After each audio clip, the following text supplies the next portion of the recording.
Welcome to Arul cooking channel. இன்றைக்கி செம்பருத்தி பூ வச்சு எப்படி டீ போடுறதா நான் செஞ்சு காட்ட போகிறேன். இந்த செம்பருத்தியால் நம்ம உடம்புக்கு ரொம்ப ரொம்ப நல்லது. நான் ஒரு 2 நாளாக பூத்த செம்பருத்தி தான் எடுத்து வச்சுருக்கேன். ஃபஸ்ட்டு ஒரு 2 பூ பூத்துருந்தது, மறுநாள் ஒரு 4 பூ பூத்துருந்தது. இதை எடுத்து வச்சு ஒரு 6 பூவாக வச்சு தான் நான் டீ போட போகிறேன். இந்த செம்பருத்தி நம்ம உடம்புல இருக்கிற கொழுப்பு எல்லாத்தையுமே நல்லா கரைக்கும். அதாவது இதயத்துக்கு ரொம்ப ரொம்ப நல்லது.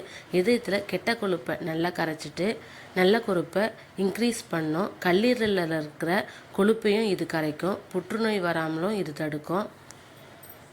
இதோட இதழ்களை மட்டும் நல்லா பூக்களை நல்லா கழுவிட்டு இதழ்களை மட்டும் எடுத்து தண்ணி ஊற்றி நல்லா கொதிக்க வைங்க. நான் ஒரு 2 கிளாஸ் அளவுக்கு தண்ணி ஊற்றி கொதிக்க வச்சுருக்கேன்.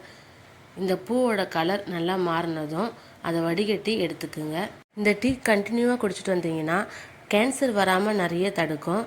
அதே சம்டைம் பாக்டீரியா போன்ற கிருமியிலேருந்தையும் நம்ம ப்ரொடெக்ட் பண்ணோம். உடம்பு குறைக்கிறதுக்கும் இது ரொம்பவே யூஸ்ஃபுல்லாக இருக்கும். ஏன்னா செம்பருத்தி பூ டீ குடிக்கிறதுனால அதிகமாக பசி எடுக்காது. இது கெட்ட கொழுப்புகளை குறைக்கிறதாலையும் உடம்பு சீக்கிரமாக குறையும். தேவையான அளவுக்கு நான் ஹனி சேர்த்துருக்கேன்.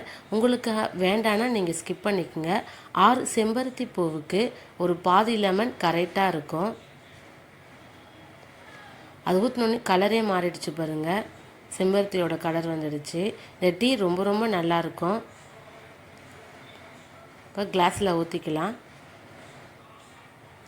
உங்கள் வீட்டில் இந்த பூ இருந்தால் மிஸ் பண்ணிடாதீங்க. டீ காஃபி குடிக்கிறதுக்கு பதிலாக இந்த மாதிரி போட்டு குடிங்க. உங்கள் உடம்புக்கும் ரொம்ப ரொம்ப நல்லதாக இருக்கும்.